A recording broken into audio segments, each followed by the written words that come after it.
শুভ রাধা অষ্টমী বন্ধুরা। দেখো আমার রাধা মা। আজকে আমি রাধা মাকে ভোগ দিয়েছি।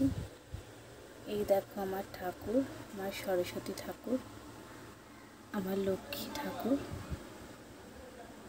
আজকে আমি ঠাকুরকে ভোগ দিয়েছি।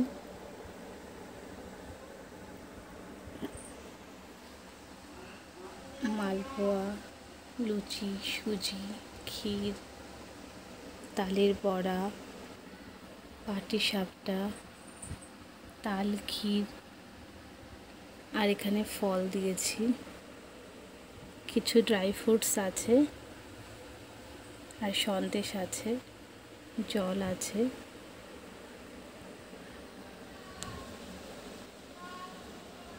তোমরা রাধাষ্টমীতে কে কী ভোগ দিয়েছো কমেন্টে জানিও।